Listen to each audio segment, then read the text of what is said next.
Hey, Zoe. Hey, Lo, how's it going today? So good. In our calendar, when we record these episodes, we've both put it in as play and pod because we're gonna catch up and just, chat about what's going on. I mean, we're talking every single day. So I don't know why we feel the need to put in our schedule for Zoom as well. But anyway, so we just had 45 minutes of all this good talk. And yeah, it's just a best way to start my Tuesday. And Same. then it always ends up inspiring, as we said last week, what it is that we decide to talk about on these weekly episodes. It's really just the themes that are presenting themselves to us. And those are always the themes that we find you guys are needing as well, because we just allow ourselves to be that channel. Yeah, it's so great too, because I feel like we're all moving through things collectively, and there are these similarities. And in us just opening up to share about what we're navigating and how we're navigating it, just be open always to little breakthroughs, little things clicking, even if we might not be talking about the specific topic that's there for you, just opening up your mind and your heart to receive, like breakthroughs are bound to happen always. Yeah. And today we wanted to, well, I've been thinking about this and you talk about it all the time, Zoe, but just this sort of manifestation neuroses that happens when we know it's almost like we know too much. I think regularly about if I didn't know about manifestation, what would I think about this? What would my actual goals be? How would I feel about hitting X goal over here in my business? What would my source of comparison be? How would I feel about the state that I'm currently in? Because it really does shape kind of how we approach things if you're really in this world with us.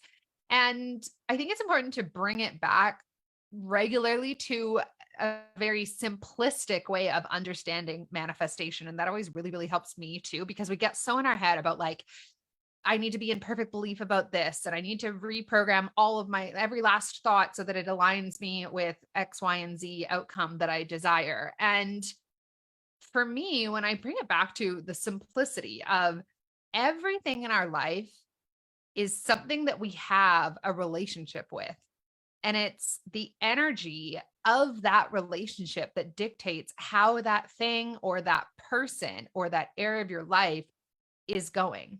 We're just getting a simple reflection of who it is that we are being on whatever topic it is. It's the topic of that friend or that family member. It's the topic of money. It's the topic of our business. It's the topic of our social media account. If you're an entrepreneur, it's the topic of your body and your health and your relationship that maybe you have with food. And to me, when I bring it back to the simplicity of this is a relationship that I have, it makes it really clear to me, because I'm so clear on why I have such an abundance of beautiful, fulfilling relationships in my life in all areas. I've always been surrounded by incredible people, and it accumulated as I've gotten older.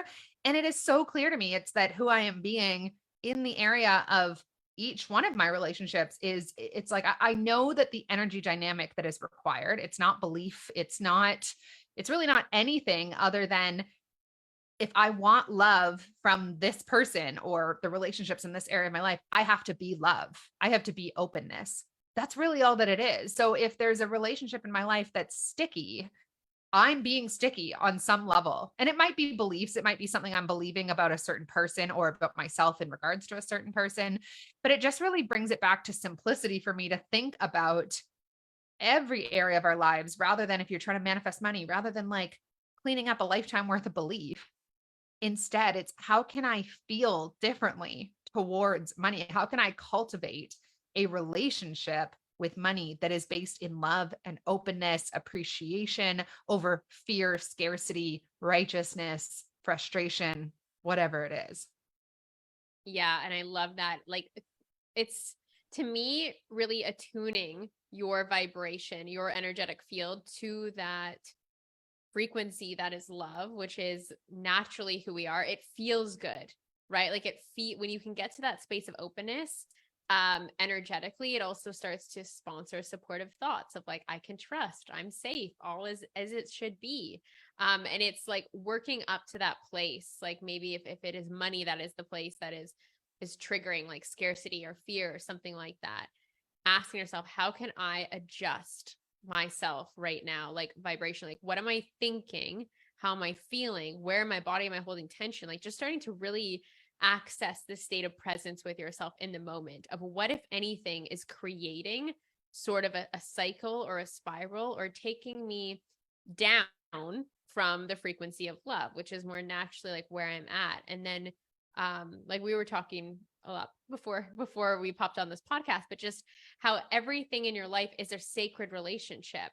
And are you like, let's say I'm out of alignment with money, something triggered me in my reality and I'm feeling a bit of scarcity or a bit of fear about something that's showing up. It's like, what am I creating about that relationship with money right now that's starting to affect my energy, starting to affect my frequency? And then looking at like, what, if anything, like Lo said, is sticky here? Where, like, what is it? Is there tension in my body? Am I feeling disempowered about something? What was it that specifically triggered me into this state? And what do I need to look at? And what I love about this is just the energy of presence itself is the energy of love. You deciding, I'm going to be present with myself in this moment to clean up this vibe, to look at this sacred relationship with money. What needs to be cleaned here? What needs to be healed here? And it's in that you actually are able to access, like, you know, the intuition, the divine downloads that need to come, like, oh, this is what I'm thinking, or this is what I'm creating about that. And that's out of alignment. That's not true. That's a lie, right? That you start to bring yourself back up to that frequency of love. And it's beautiful because I'm sure that each and every single one of you can recognize a relationship in your life where you have the ability to be present with someone else, whether it's a significant other, a family member, your best friend, right? Like Lo and I talking, we receive so many downloads and epiphanies, and we really support each other in the conversations we have. And also the conversations we have on this podcast is because we're being fully present with each other. We're being fully present in the conversation. We're allowing things to sort of click, download in the background and open up and just be present with what is. And when we're present with what is, we're in this state of curiosity. When we're curious, judgment cannot exist. And it's in that spaciousness, in that openness, that we have the ability to receive the medicine, whatever it might be, the awareness that will bring us back to that state of love. And that's really all that's required in my mind, is to be an energy of love about the things that we want to have in abundance in our lives. And if that's the objective, that's the requirement, what do we have to release? What part of our nervous system do we need to heal? What past experiences have we had that really shaped the way that maybe we feel about that person or that topic, that area of our lives? And it just kind of makes it really clear, like, where am I not able to be love about money and why? Okay, if I know the answers to those questions, then I have some idea of what the work needs to be then, right? And I was doing this yesterday about money. There's a book called Happy Money by a guy named Ken Honda, and he really talks about this, making money your best friend, essentially, like being happy about money and how that's really like what's required. And even happiness, I think, is a little bit too far. Like in my mind, it's just open. It's like openness, what exists in the space of openness, what's left over is our natural state, which is love, right? Which is joy. So those things are byproducts of creating that space of like nothingness that we talked about in our mini mind. And actually in our mini mind, we talked about, I think where some people trip themselves up is like, okay, but I need to like take action, right? I need to like implement strategy in my business. So how do I feel nothing, or how do I feel openness about that? And what I would say to that, we actually talked about this in our, I think it was in our mini mind, that we did a day on this, that was the topic of devotional versus transactional action taking. Like anywhere where we're doing something just to get is transactional. That's essentially like, it's not necessarily coming from fear, but it's not really coming from love either. Versus devotional is like, I'm devoted to getting my work out to people because I really believe it can help them, or I'm devoted to my partner and I'm going to show up for him or her in this way because that's what you do when you are devoted to someone, not because I'm trying to get him to tell me I'm beautiful today or trying to get him to do this other thing and I want something to hang over his head. Like none of that is coming from a space of love, right? And so when it comes to action taking, I just like that distinction of like, where in your life are you being very devotional? And naturally, devotional is this unattached, like when you're devotional to your health. I know that's something you've talked about. So when you're devotional to your body, you're doing things because you are in devotion to your body, not because you're like, I'll do this, I'll go to the gym and make myself miserable because I want to lose weight. And I mean, that can work for short periods of time, but it's not effortless. It's not really sustainable if it's transactional.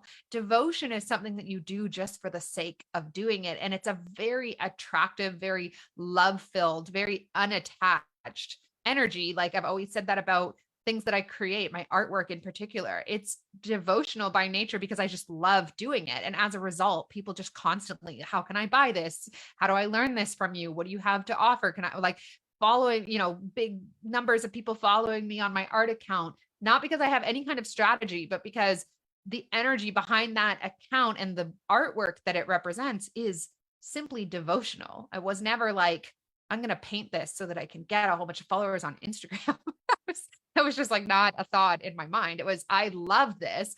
I want to share this devotion with more people that it might resonate with. Yeah, and just as you're speaking into devotional energy, what I love about devotional energy is because to me it feels the utmost clean. It feels like a channel right from source. It feels like very pure. It feels very heart space, like literally it comes from your heart. That's how it feels. And it just channels out into the world or like if you're in a conversation, let's say you're in a conversation around some type of conflict. If you're devoted to finding the solution, if you're coming from that energy versus like, I need to like be right versus happy, I've had that lesson in my life a few times. And it's like, no, if I just come from this devotional energy of like, I'm committed to finding the solution, I'm devoted to the highest possible outcome here, we will be met with like speed in, let's say, the rate that like things get resolved. We'll be met with divine synchronicities and solutions and ideas and things presenting themselves because we're in that state of presence. We're in that pure devotional heart space energy that is, I am here, I am now. This thing that's in front of me right now, that's at the forefront for me, that's calling for my attention, whatever that is, money or something sticky with a person or whatever it might be in your life that, like I said, is at the forefront, that's calling for your attention. And all it's asking is that you be present for a moment in time, be devoted to looking, be devoted to illuminating this, and be open to receive, be open to receive the solutions, be open to receive the guidance. But that has to come from the heart space. I don't feel like we can do these things from the mind at all. It's not an energy of the mind. We can't construct our way to the highest possible like outcome in certain situations, or like, let's say the timeline of our life, or like, let's say your art low. Like I'm sure that of course you're consciously present with what you're doing in each brushstroke, let's say, but you're not like calculating it, like strategizing. I feel like when I look at your art, I can sense that it's like a state of flow. It's a state of pure presence. It's a state of pure being. It's not something that you had to like construct and spend a lot of mental energy trying to figure out. It just flows through you naturally. Yeah, I mean, I would say that in the learning of this art form, which is recent for me, there's been like, okay, like what design element that comes next will best complement this. So there is some thinking about it, but even that is like, I just want to, like, it's not, there's never struggle involved, right? There's never, I don't know how, it's just such a feeling. And I guess I'm sharing that because there will be areas of our lives where there is some thinking to do. Like if it's devotion towards money and you need to set up a new bank account so that you can divide your business and your personal or like whatever, because that will clean things up. There's maybe some research done about which bank is going to best, like whatever. There's some action and some thinking there, but I don't know. It's not, I think it's coming from a devotion to the outcome and a devotion to this area of your life, not I need to figure this out and make it be okay, or this is something I should do. I don't know. Does that make sense? Yeah.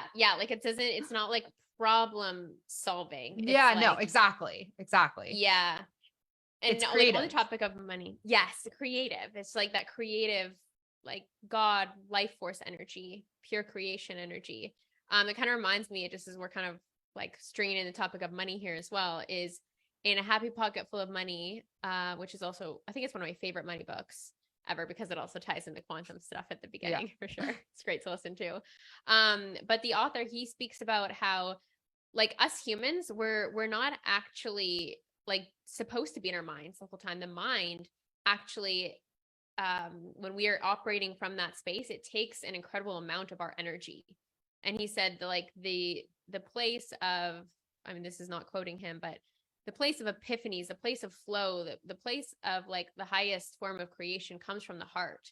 I think that most of us, especially those of you who are listening, can relate to that. Of like that is the most potent, that is the most magnetic, that is the most powerful energy. And of course, we need to use our brains, like get a bank account, you know, learn how to edit a video or like download a software and things like that.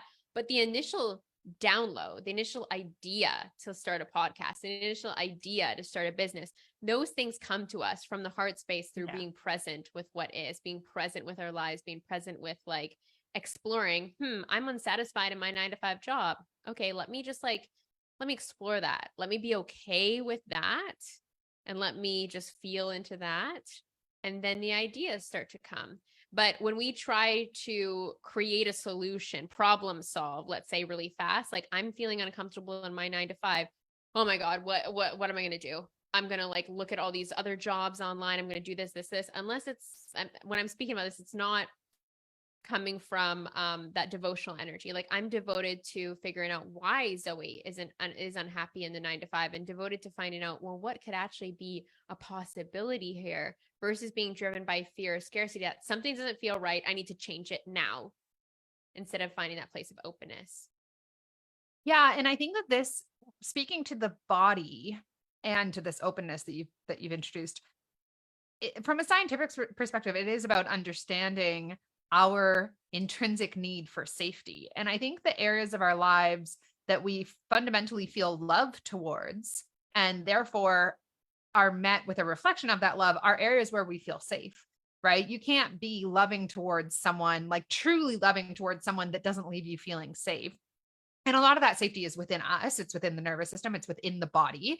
But if I think about, okay, business really works when you just love what you're doing. I mean, it comes down to that. When you love what you're doing, when you're finding passion in it, when the action you're taking is more devotional than anything else, you're excited about it, you like the people you're connecting with on Instagram, it grows. That's really as simple as it is. In fact, the fastest growth I've ever seen in people, and in myself included, is when I'm just being creative for the sake of being creative and it's fun, you know, and that's like across my different businesses. Everything I've ever done with Zoe has been very expansive because we just have so much fun together. And I think people are like really drawn to that energy. However, if I'm in survival in my body towards my business, maybe for money reasons, maybe my Instagram account is making me feel vulnerable because I don't want to be visible in that way, or my nervous system doesn't think it is safe to be visible because you risk judgment, rejection, abandonment, like all of these things, you're not going to be love towards your business or towards whatever the topic is. So that's where this really is on a scientific level, but also a spiritual level, a body-based journey, because this is about your body feeling safe in the spaces where you wish to receive abundance. We can't be, Dr. Joe always says, we can't be in survival and thrival at the same time. It just doesn't work. You're not in survival mode on like a biological level, being like, I'm going to receive $1 million. Like it just doesn't work. Your whole body is aligned with something that is not what you desire. So that's where like, I think it's so important to understand the role that the body plays. And if you're trying to approach this simply from a mindset perspective, you're probably not getting very far, because you're never actually addressing the key source of our ability to be love and to be openness, which is the body. It's a heart space. It's a nervous system, you know, awareness and a healing that needs to take place. And when you can do that, like in relationships, I really found safety in the possibility of being rejected, which meant that whenever that core wound is triggered for me, I can do the work internally to come back to a place of openness, which means towards my partner, I'm not projecting a whole bunch of, angry vibes or like anything like that, which is what has kept our relationship. I'm just like so clear. If I want love in this area, in this relationship, that's who I have to be. And it's interesting how we try and do it the opposite, where it's like, I'll be angry at this person until they feel so sad that I'm angry at them that they come and apologize and give me all the love. And it's like, it goes against the law of physics. Maybe temporarily they come around, but it never sticks. We can't be right about something or someone and expect them to not be reflecting back to us the emotions that were behind that need to be right. Mm-hmm. I hope Yeah. that makes sense. Yeah, it completely makes sense. And I think we can all tune into sort of that example of being happy versus being right. Because I still catch myself into this in Yeah. subtleties. Yeah. Like, even with like little technical difficulties or like just the odd little things that seem to pop up, it's still this lesson that's there of like, you know what, I'd rather be happy than be right. I'd rather just let this off the hook Yeah. and, tend to myself and just let myself be free. And it's like in that freedom too, then again, it's coming back to that space of love and presence of like, I love myself enough to not let this thing stir me up any longer, to not let myself be mad at technology or Wi-Fi or whatever else, and just let myself be free. And I think it also really contributes to a powerful relationship with the divine, because it is sacred. Like when you start to access devotional energy in places in your life, like it just feels so special. It feels so sacred. And when you have that with yourself, in sort of the example that I'm saying of, I would rather be happy and free than be right and need to like have an argument or like, create conflict in my life that doesn't need to be there in some way.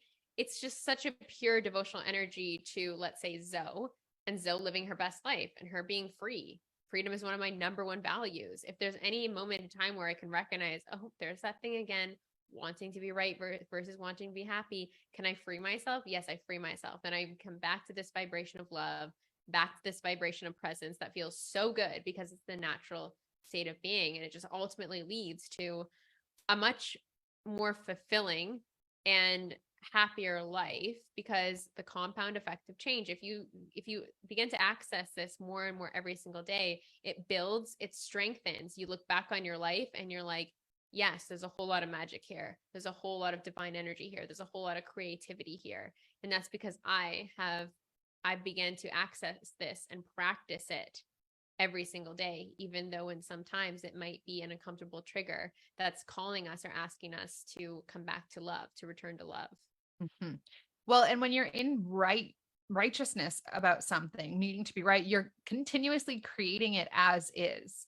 So if it's like money, I'm going to be right today about money because it's not showing up for me in the way that I think that it should. And this launch didn't go the way that it should, blah, blah, blah, blah, blah.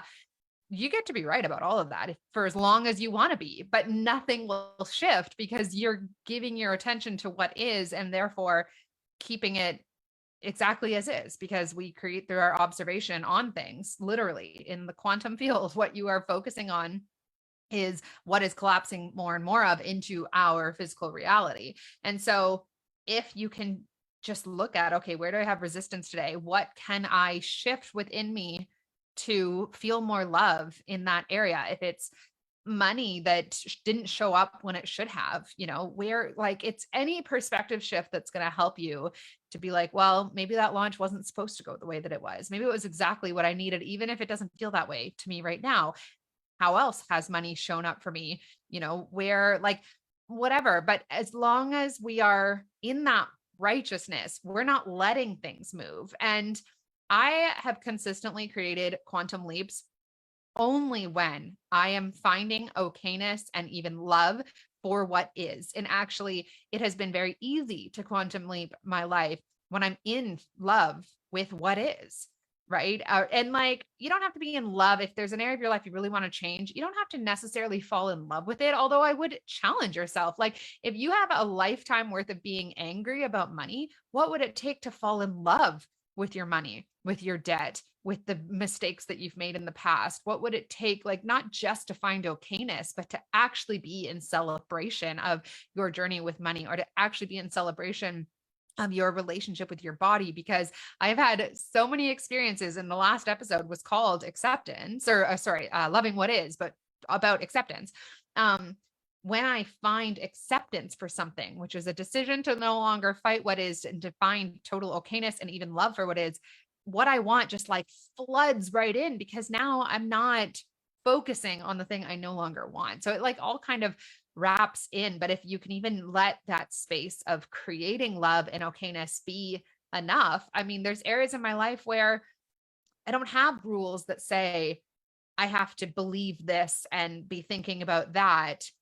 I only have to be the energy that I wish to receive back. And it's so I'm really trying to like wire in that rule set, if you will. I don't even like to call it a rule set, but it's like just this understanding of like, if I want love from this person, or I want this to be I'm not saying that from a transactional place. If I want this relationship to be everything that I know that it can be and that it is, I have to clean up my side of the street, which means I have to be more love towards them or more nothingness towards them than I am righteousness or upset or anger or whatever.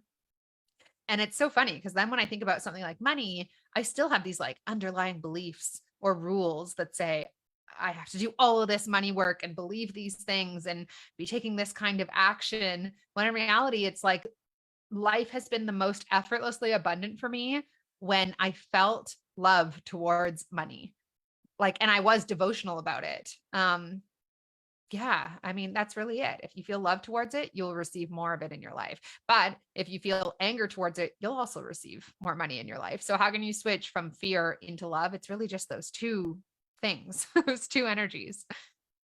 Yeah, and I think a really powerful gateway to start to access this energy, like let's say if money or let's say debt is the thing that's like creating sort of any type of energetic turmoil, is the power of reframing. How can I see this differently? I'm willing to see this differently. I'm opening myself up to start to transform the energy around this. And I think back to like my past in certain times, like when I paid off my student loan quite quickly, when I paid off like this is actually like when we created Quantum Creators Course, when I paid off $10,000 worth of credit card debt very quickly. It was like I just started to open up to see it differently, not shaming myself for having this, or like, why did I, have this excessive student loan, or like, did I make the wrong decisions in investing in things in my business and putting this on the credit card? Like, was that the wrong thing to do? And it was like, no, I'm going to stop making myself wrong.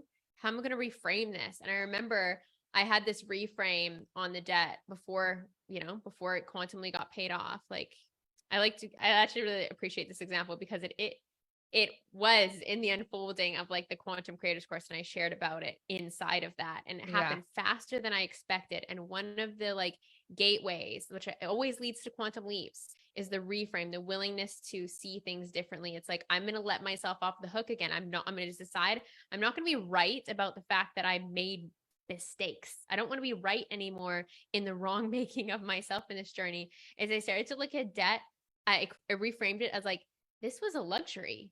The luxury to be able to invest in these things when I didn't yet have the funds, like sitting there in the checking account, let's say, like that's a luxury to be able to invest in myself before I had the means. And, that's a beautiful thing for me to believe in my dreams that much that I stretched myself at that point in time when it felt very uncomfortable, right? I just started to stop shaming myself. Shame is one of the heaviest emotions that we can carry. It's like reframe after reframe after reframe, and the quantum leap just spilled in. Like it happened much faster than even I could anticipate in my mind versus anything I'd ever experienced before. And a part of that journey, and like Lo, you said too, it starts with just finding that place of openness, which quite often can come from, let me reframe until I'm no longer like the victim here. I'm no longer the one that screwed things up. I'm no longer like guilting myself, like whatever it is. Just let yourself off the hook enough to be that open space. But first, it is like the awareness of having that. And then it is the decision that, okay, I see this energy, I'm being present with this energy, and I'm deciding that like I'm going to make the conscious choice to start to transform this energy around me to create the change that I desire to see. I'm open to receive. Yeah. And to what you're speaking to, it is first and foremost a decision, because the universe will meet us wherever we're at. So if we're like, okay, this topic of money is a topic that I've habitually felt fear around. I inherited fear around it. I've learned about why we have to fear it.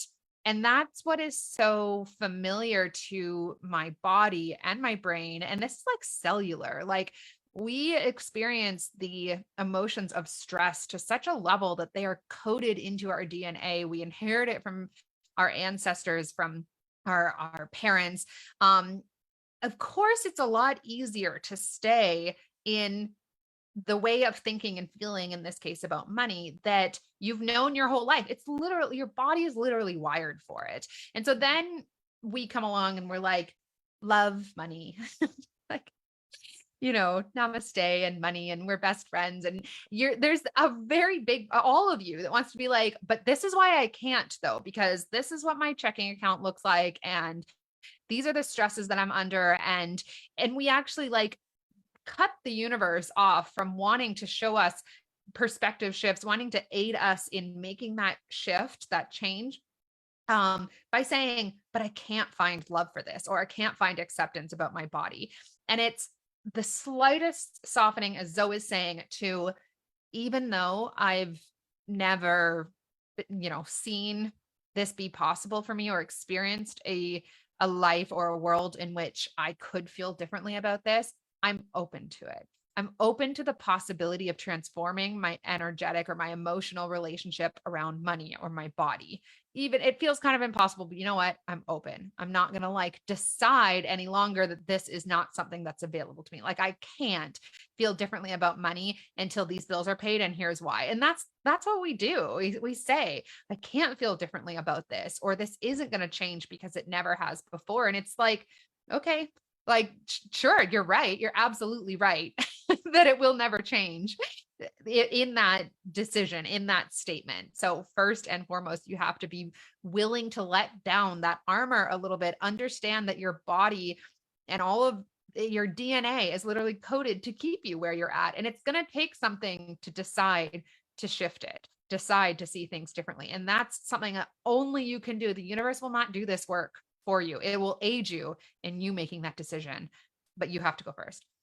Exactly. And what I'll highlight there to support any of you out there who are like starting to really have things shift and pop around this. And this is from personal examples. I think a lot of us, and myself, we get caught up in who our parents are and what that means. Like what I can say is like, with my student loan in the past, it was like, my dad made me go to university. I wanted a gap year so bad, but no, that was not an option. And my dad paid for a few years of my school, and then it was up to me, and I had no choice but to take out the student loan. I was literally like there, and I had to just get myself out of being a victim. But I had a lot of blame energy, let's say, on my dad, or I had blame energy on my mom. My mom never spent any money on me growing up, and then my mom pieced out and like abandoned me or whatever. My mom was abusive.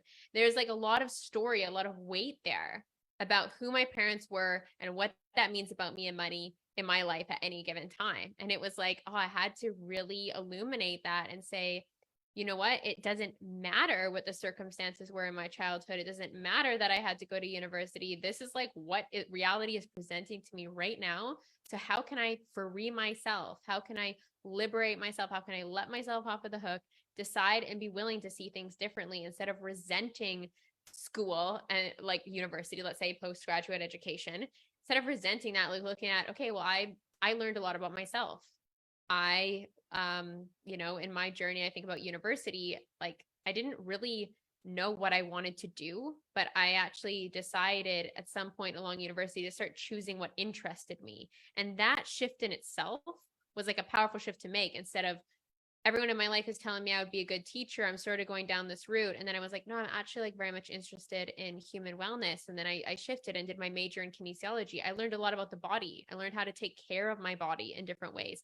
Those are deeper life lessons that didn't come directly, let's say, from what I was learning in university, but it was these huge levels of growth that were achieved in that journey. So I started to lock in to what I learned, what, like, let's say going to university, making that investment, taking out the student loan, what that provided for me, and coming at it from that angle allowed me to find a lot of gratitude, a lot of openness, and a lot of like celebration and excitement about the acceleration that that provided for me, versus my dad made me take out a student loan because I had no choice but to go to school, and like now I'm strapped with this ball and chain, you know, like it really sometimes there's a lot there with our parents, and that's what I wanted to highlight, is because I know for me, even in different parts, like in the journey of love, my mom abandoned me from day one.